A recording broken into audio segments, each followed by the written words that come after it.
please help me introduce the man of the hour, the host of the show, What'sUpWorks. How y'all doing?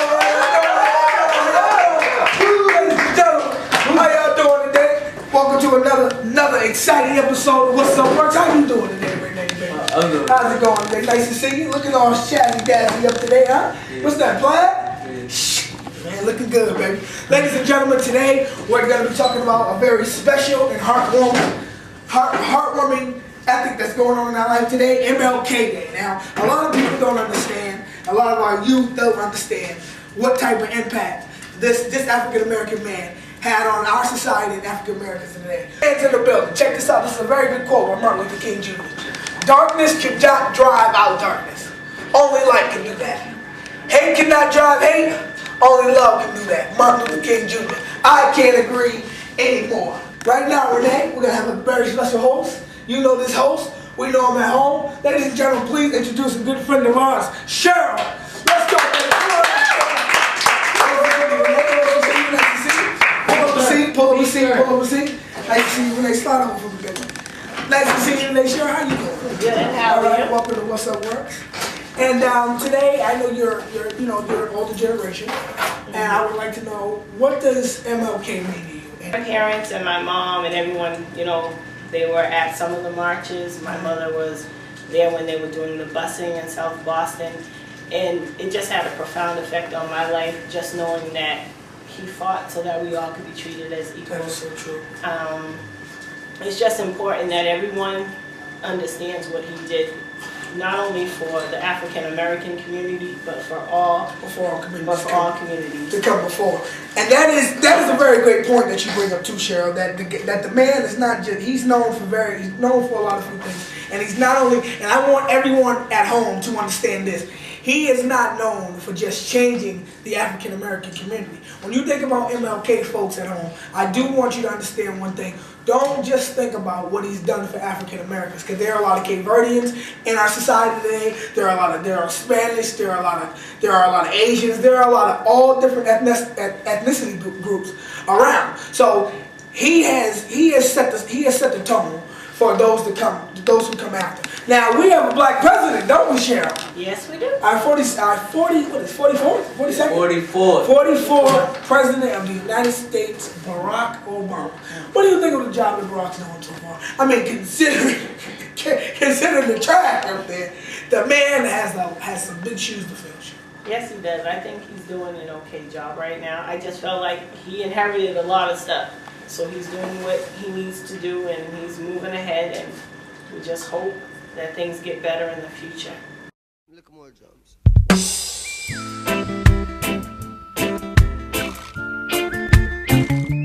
Hi, are you a teen looking for a cool place to chill, meet new friends, shoot some hoops, get advice and help with homework while you gain valuable life skills? If so, come to the Dotwell Teen Center at the Dorchester House, operating from 2 to 6.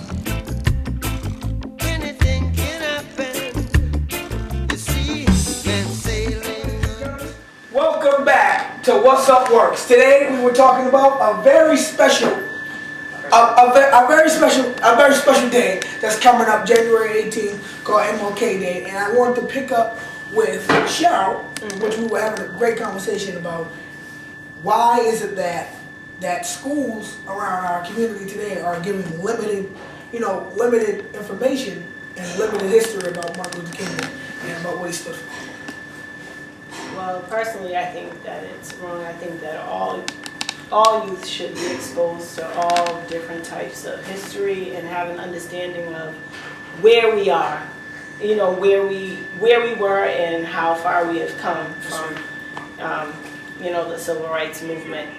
It's very important. I was a teacher at one time, and a lot of the kids, they didn't even know their history. They didn't understand anything about Martin Luther King or the whole civil rights movement. And to me it was saddening, because I feel like it's very important that people have that foundation so that they know, that where you are, you wouldn't be where you are right now if that fight didn't happen. And I just feel like it needs to happen in all schools. People need to be educated on their history. That is so true. And actually, I want to slide this over to Renee. Renee, you were actually one of the people who told me during our meeting yesterday that your school also gives limited information about the history of African Americans and Martin Luther King especially. So you tell me about that. Like, we normally hear about like what he did, like fight for blacks and stuff, and how he got arrested for doing something good. So that's basically all we know.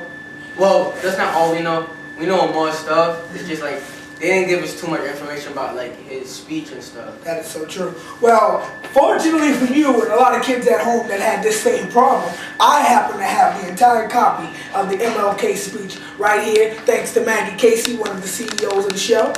But we'll get on that later. But I have here, which is actually the beginning of Martin Luther King's speech. I want everybody at home to pay attention to this. I am happy to join with you today in what will go down in history as the greatest demonstration of freedom in the history of our nation. 50 years ago, a great American in whose symbolic shadow we stand, signed with emancipation and proclamation. This momentous decree came as a great beacon light of hope to millions of Negro slaves who have been seared in the flames of withering injustice. It came out of a joyous daybreak to end the long night of captivity. Now, what Martin Luther King is basically saying in that is, it was so good to be free, baby. It was, I mean, when we first found out that a lot of slaves around a lot of states in Virginia, Mississippi, where slaves were being free, it was actually a great day in history when that started happening for Americans. But we have another guy here that is also would like to reference on what he knows and what he's always known about Martin Luther King Day. We have our audience member here. Ladies and gentlemen, please turn your attention to Alex. How you doing today, Alex? Well, my parents didn't grow up here. Okay. And so I was the first generation born here in the U.S. Okay, And so I guess what Martin Luther King means to me is this idea of the U.S. as a place where there's racial equality. It's one of the few places, I think, in the world where there are people from many different backgrounds. And what Martin Luther King brought, now there's a fair amount of racial equality. Okay. That's a good point that you bring up, because I was explaining to a lot of teenagers yesterday that MLK Day that we have January 18th has been for generations, has been for years since MLK since it was issued Martin Luther King's Day. A lot of us don't understand that is not a day off. That is not a day off. That is a day off. That is actually a day where you should be occupied with helping out your community and spreading the word of MLK Day. It's not a day off. It's a day that, and people need to understand, especially our generation today, needs to understand that even though the man is gone, his work is not finished. A lot of people out there still, I mean, I know a lot of a generation of Asians that are here actually in Dorchester now are facing a lot of inequality, and it's not right. And I would like for everybody to understand that this is the day we should go out, help your community, get involved in a community service project, get involved in something that helps you get your community together and get it to a stable base where you feel comfortable and everybody around you feel comfortable.